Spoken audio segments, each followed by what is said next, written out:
Welcome to Season 2 of the Play Their Way podcast, where we talk about all things in Child First coaching. I'm your host, Laura Jane Jones, and today we have two guests joining us, Liz Twyford from UNICEF UK and Dr. Gary Hodgson of ICoachKids. Welcome both of you. Thanks for joining us this morning. Nice to be here. Both Liz and Gary are members of the Children's Coaching Collaborative. It's the group of 17 organisations who've been central in the creation of the Play Their Way movement. So I think probably before we start talking about all of the topics that we want to cover on this podcast today, maybe we could talk a little bit about the Children's Coaching Collaborative and the organisations that are part of that. I think we reference it quite a few times on the Play Their Way podcast, assuming that everyone knows what we're talking about, but maybe one or both of you could give us a bit of an overview of what that collaborative does in practice and what it's meant so far for the Play Their Way movement. How best to kind of define what the Children's Coaching Collaborative is? In short, it's a group of organisations that really want to put children at the front of youth sport, and I think that's as far as the definition really needs to go. But I think I think it's a really courageous group in terms of having some difficult conversations about how to shift the needle in terms of how we view youth sport coaching and how we want to support young people and adults to bring children's rights and children's voice at the forefront of everything that's going on the ground, which ultimately, or hopefully, means that more children stay active for longer, they grow a love for sport, and they continue this physically active legacy, which we know has benefits beyond the sidelines. And Liz, what we're doing through the Children's Coaching Collaborative is we're trying to revolutionise to some extent the way that we're coaching children and young people, but it's actually not a huge thing that we're looking to do by centralising children. So how much strength is there in the numbers of having all of these organisations come together to push this movement forward?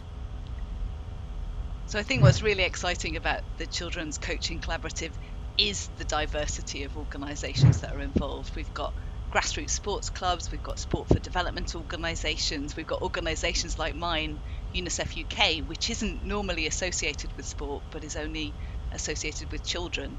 But we're all aligned behind that central mission to put children at the heart of coaching. How can we make children's voices, children's experience, the thing that guides what happens in coaching?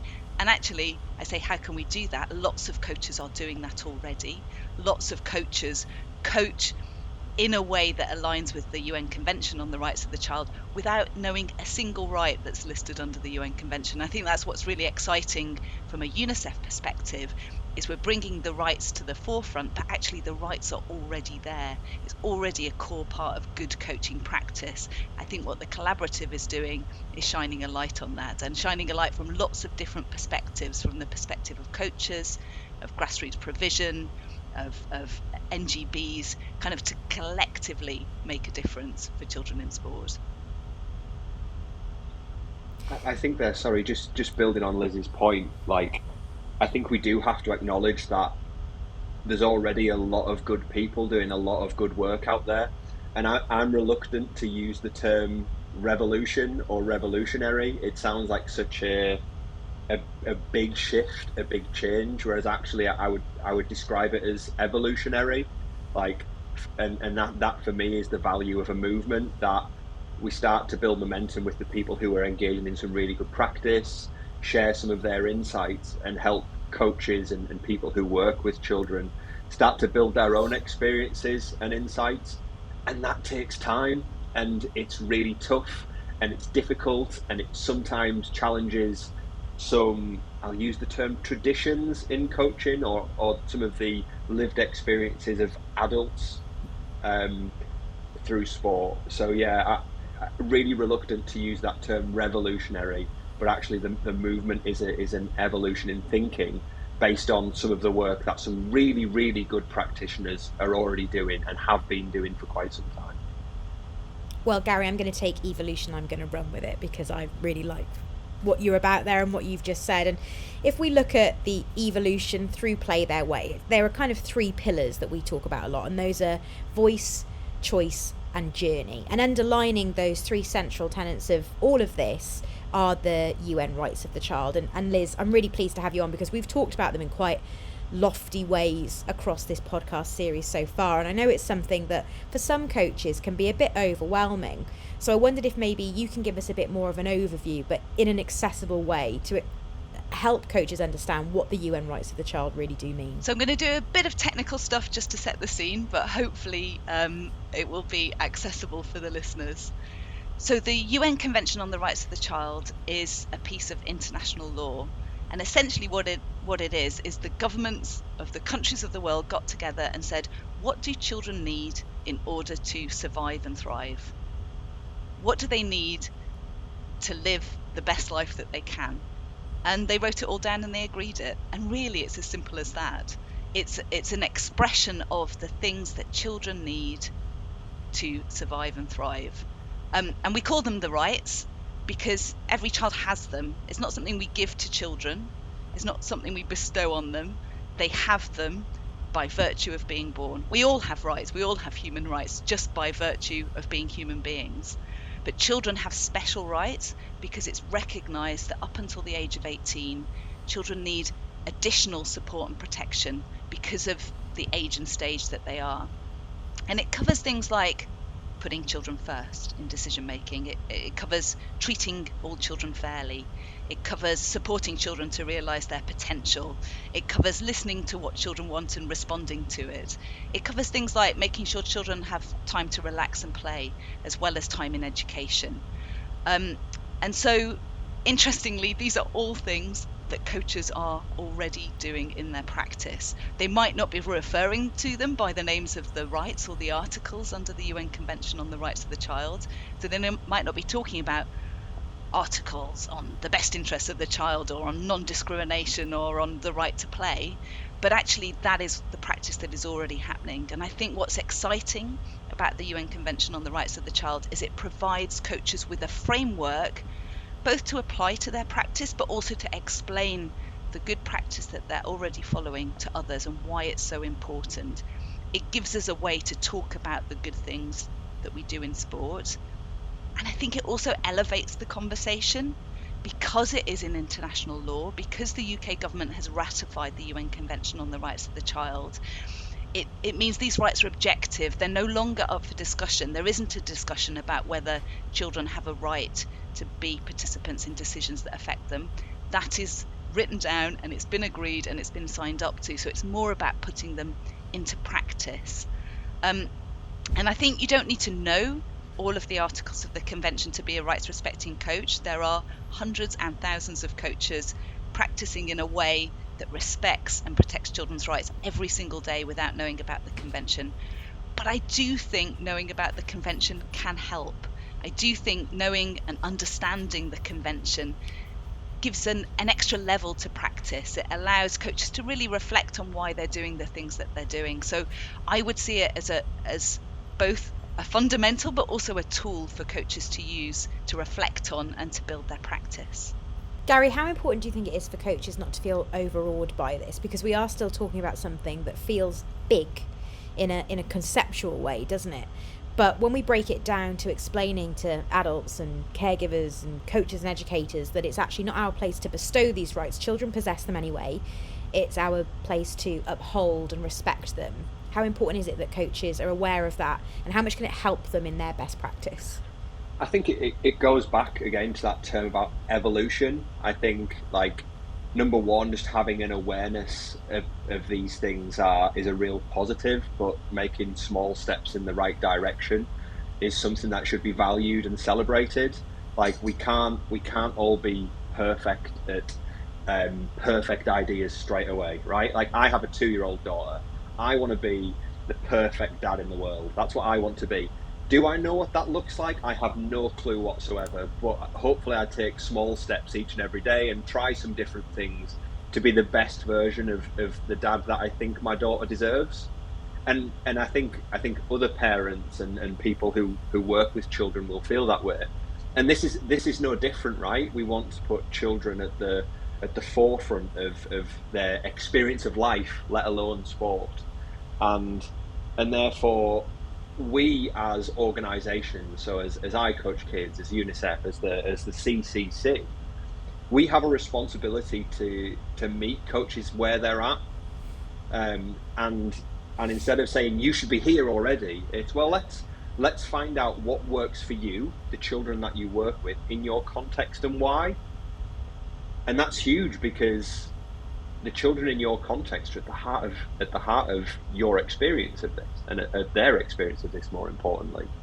So let's build that repertoire of what works for them, and then let's share it with others, and let's see if it works for them too. And it might not, so they might tinker and they might experiment, but they're not held to account of this, we call it lofty, right? But this perfect, idyllic goal.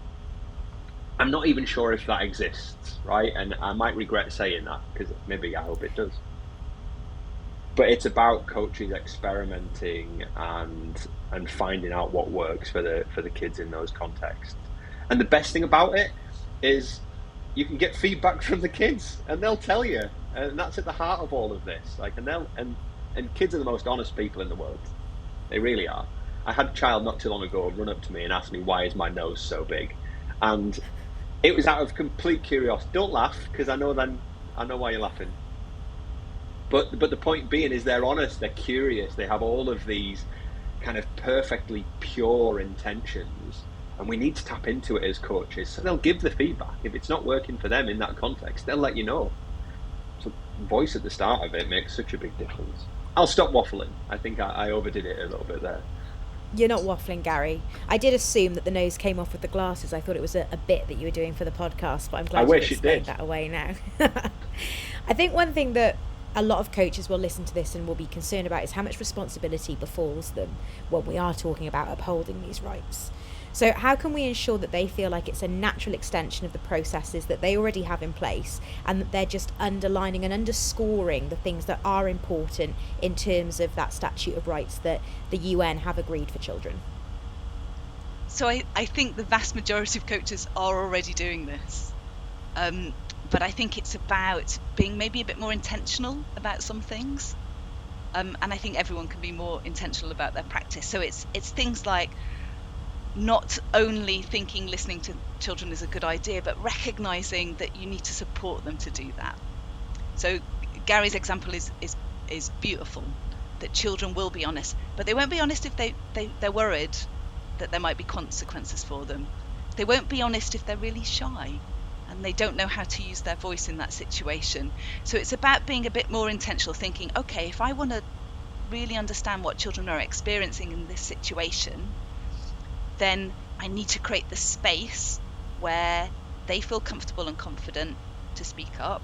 They need to know that when they do speak up, that will be welcomed. I will go, thank you very much. Whether it's critical of my practice or supporting my practice, I'll go, thank you very much. That really helps me in what I'm doing.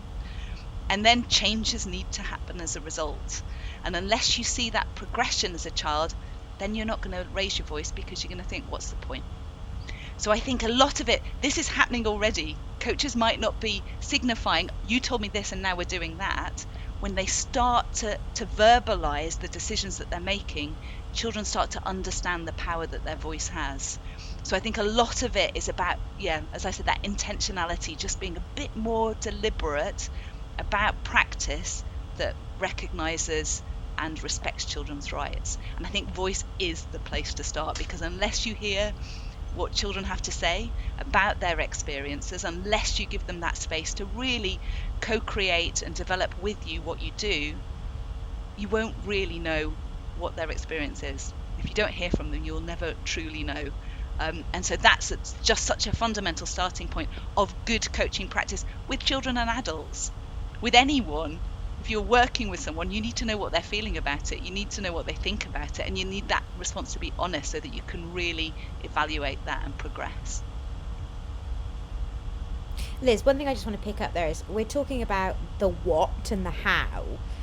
But I think one thing that's really important for us to recognise as coaches and caregivers and all of those different things in this space is the why. Why is it important that we're doing this and we're tooling children up to know that they are rights holders, and how we're doing that through sport? So I think when adults recognise that children are rights holders, it transforms the relationship. And when children realize that they are rights holders, it transforms their sense of self. So I'm going to talk about transformation rather than evolution at this point, because I think it's that fundamental. And I think it changes children from being the kind of object of a practice or a sports experience to the subject of it. And I think it changes how we see the children that we're working with. Rather than kind of passive recipients of skills, they become active participants in a process that is about their development.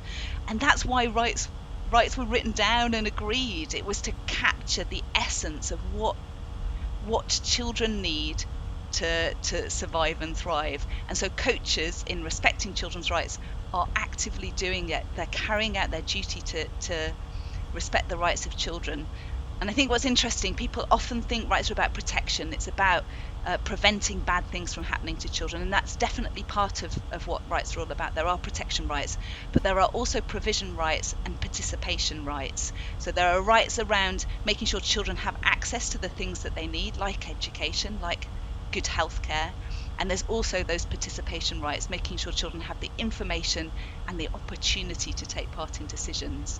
And I think when all of those things happen, you have children that enjoy their practice better, go in the direction that they want to go, and therefore succeed, because that's what sport should be all about. Children succeeding to do the best that they can in the way that they want, and that's the heart of a rights-based approach. Gary, from the perspective of actively coaching children, how much impact do you see once kids do have a recognition of their own rights and that they are being listened to? What's the follow through of that? What are the outcomes? I'll be honest, I don't know, because, probably the better answer to that would be it depends. It depends, because if we're following the child's leads and their needs and their motivations, that can be a number of different things. Like, we know that sport can positively impact physical and mental health. We know that it taking part in sport, having positive experiences of sport, can help underpin some positive academic outcomes. Those are real kind of generic kind of brushes that we can paint. All good things. But I don't know, those other positive things might be really related to the specific goals of each and every child.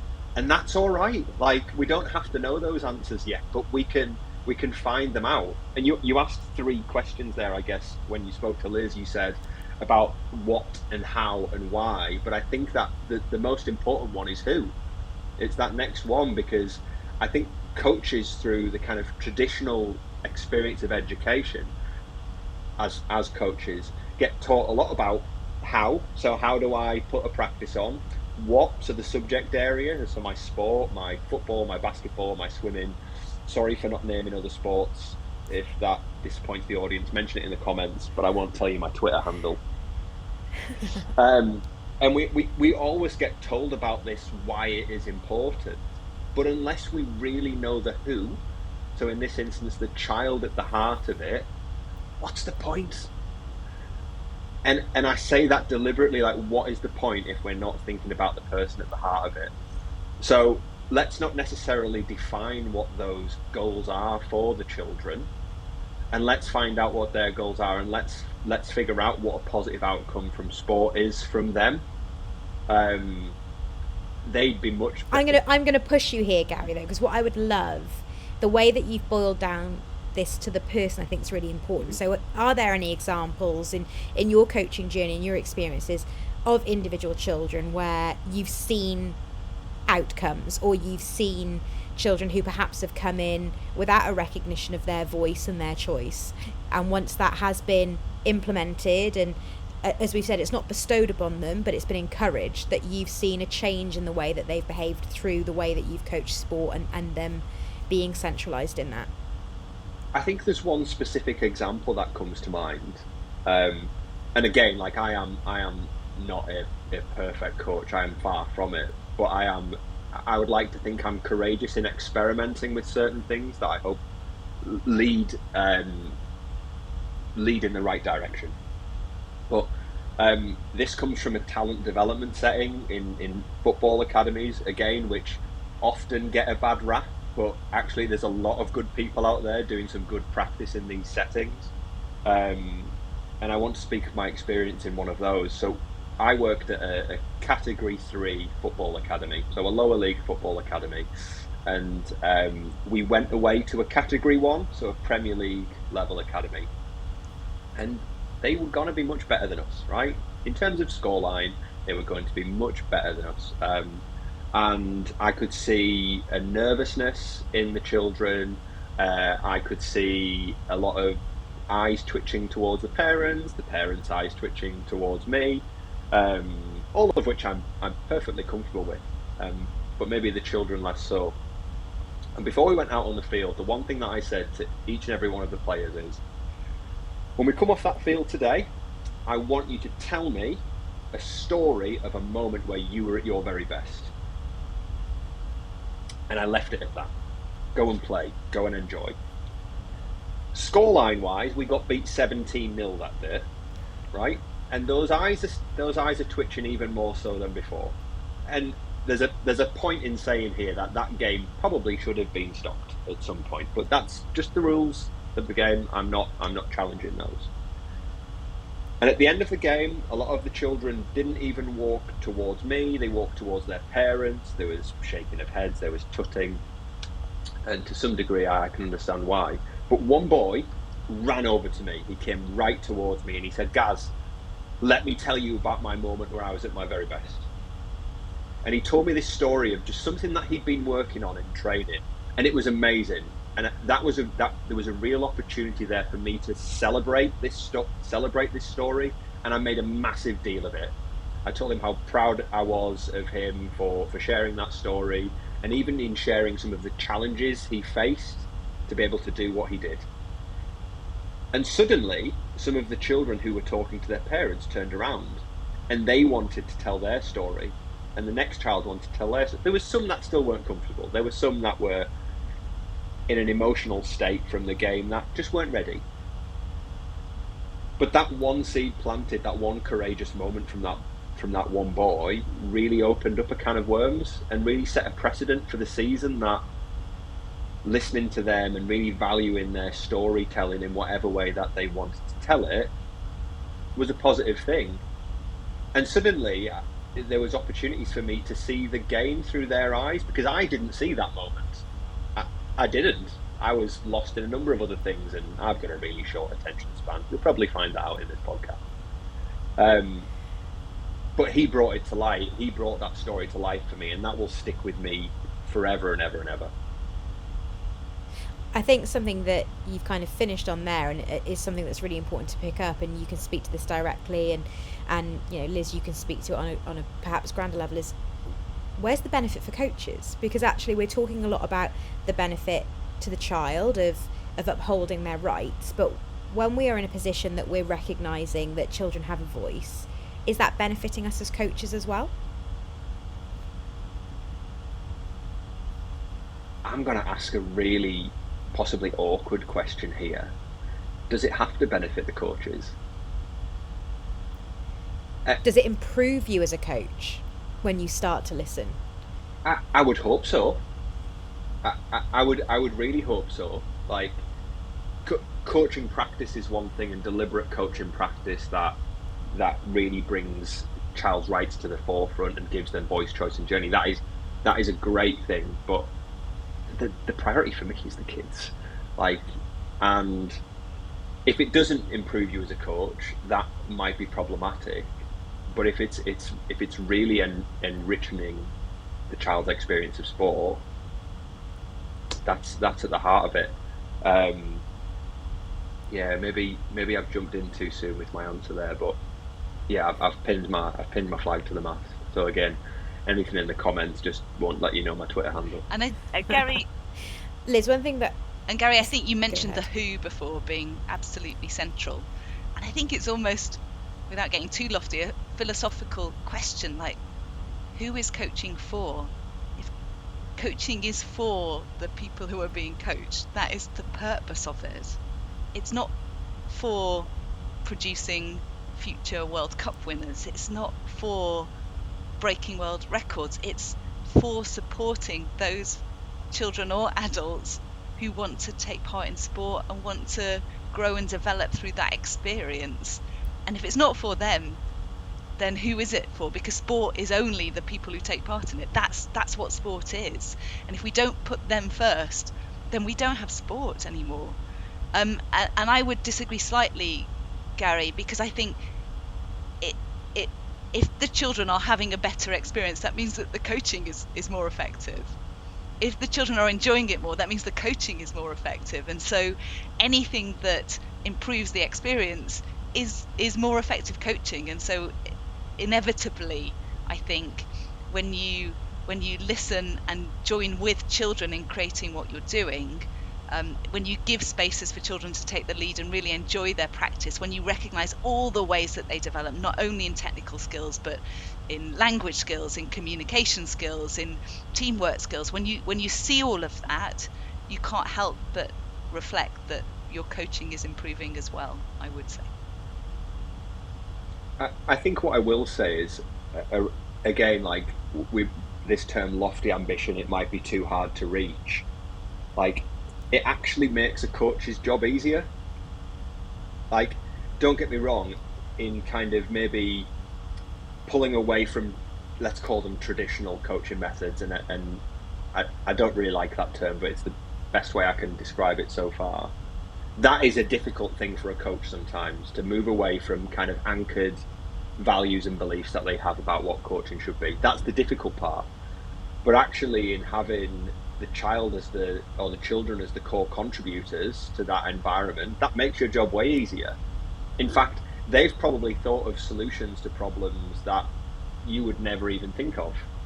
So actually, they're a part of the coaching unit. They are a coach in essence. They're supporting each other's learning and development. So yeah, while it might be difficult to park those anchored values and beliefs, once those difficult shifts are made or made progress towards, then it's the easy bit. One thing I want to kind of pick up on from what both of you had just said is it does feel like we're now making this accessible to all coaches, and we're allowing coaches to understand that actually this isn't something that they are aiming for. It isn't this lofty idea. It's something they're doing, and it's something they now need to reinforce.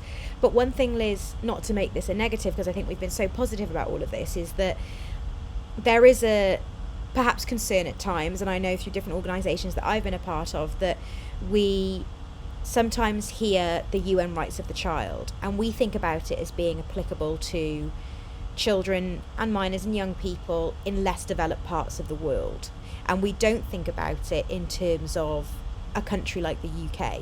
So I guess, how can we just reinforce to people that this is a duty that we have to all children globally, and not just children who are living in war-torn countries or in poverty, but actually all children in the UK also are part of this, and the UN rights of the child apply to them. And I think that's what's beautiful about the UN Convention on the Rights of the Child. It's the most widely ratified convention in history. Might not sound that exciting, but for us it's very exciting. Every country but one in the world has signed up to the rights listed under the UN Convention, because there's a recognition that these are the things that children need in order to be able to thrive. And it doesn't matter what context you are in, you need to feel safe. You need to have contact with your family.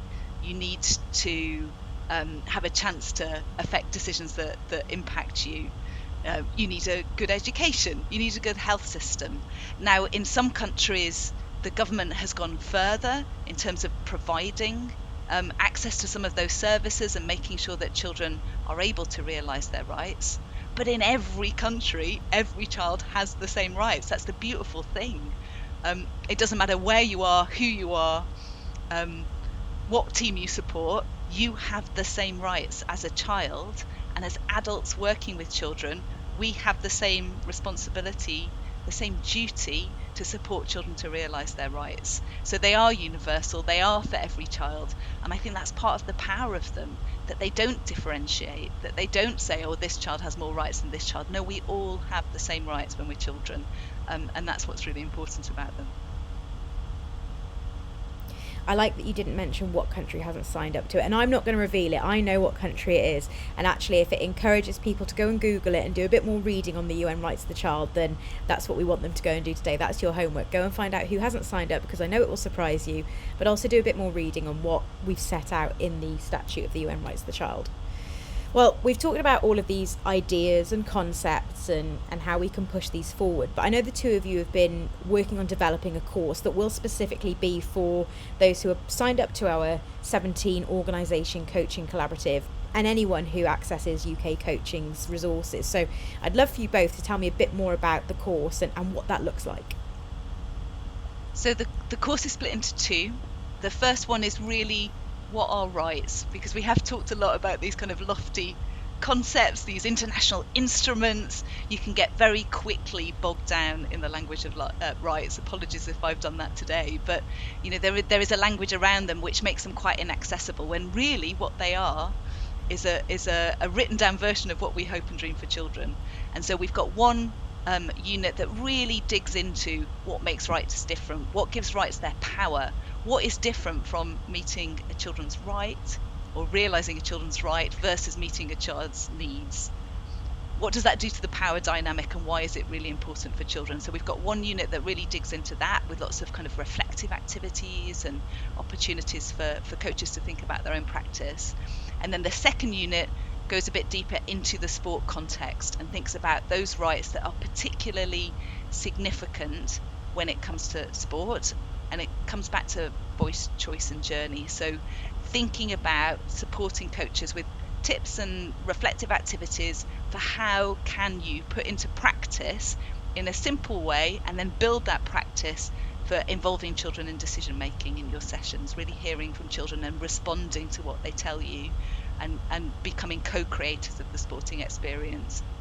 How can you create structured spaces that are supported, where children can freely play and express themselves? How can you bring that choice and that sense of play into your sessions? And how can you really recognise and value the ways that children develop, the journey that they're on through sport, not only developing their technical skills, but also all of the other skills that we know that you can develop through sport? And so it uses the framework of the UN Convention on the Rights of the Child as a guide through that process, and it provides tips and advice and insight for coaches for how they can start their own journey through rights respecting practice and being more intentional about their practice. So the course will live at ICoachKids.org. If you haven't visited already, there's lots of free resources for children's coaches there. Cheeky little plug. We love it, Gary. Yeah, it's all right. But yeah, check it out. But our intention is to host this course on ICoachKids.org before the end of 2024. Now, I guess in the way that we're developing the course, we really want to kind of appreciate that a lot of coaches working with children are volunteers. They might work 8 a.m. till 6 p.m. every single day, and then they get changed in the bathroom at work and they head straight out onto the pitch, onto the court, poolside, and they are really creating some positive experiences for children. So we didn't want this course to be something that coaches have to be at their laptop for hours on end. In short, we're creating those two really accessible, I'll call them quick, courses to really stimulate thought and reflection about how they can even better enhance their coaching practice through putting the child's rights at the forefront of what they do. Now, in saying that, the course can be as long as a coach wants, because those reflective questions, they're questions that we encourage coaches to think about on a regular basis in the short, medium and long term. But in terms of the time it takes to consume and complete the course on the website, that will be a relatively small episode to really encourage people who are volunteers to be able to use their time efficiently and effectively. What are your hopes that the impact that this course will have? the idea of the course is it adds value to existing practice. So it's not about, oh, you should do it this way, or you've not been doing it right. It's really recognizing the journey that coaches are already on to provide the best experience they can for children, and giving them new tools, new ways of looking at it that add value to practice. So what we're hoping is that coaches that go through the course come out the other side and go, yeah, I hadn't thought about it in those terms, but actually that really helps me think about how I'm going to deliver my sessions, how I'm going to engage with children, how I'm going to structure things, because I'm thinking about things in a slightly different way now that I know about children's rights and what it can mean for practice. And for some coaches who might be doing these things already, it really validates their practice. It makes them feel like they're not alone, and that they're making some real positive strides. So it's not just about changing opinions, but also validating some of the best practice that's going on around the world. I guess from a CCC perspective and a Play Their Way perspective, that's a very kind of UK view. But the advantage of the ICoachKids.org ecosystem is that can be translated into any language. So we hope that this not only has an impact on a UK scale, but really starts to be accessible beyond our European Western horizons, because that's really, really important. I knew this podcast was going to be one of education, but I'm delighted to say as we round it off that it's been one of evolution and transformation. So thank you both for joining us today. I know that this is going to have huge power, and I know that so many coaches listening are really going to value what you've said and really take something from it. Thank you for listening, and we hope you've enjoyed. Be sure to leave us a review and share this with someone else who you think might enjoy it too.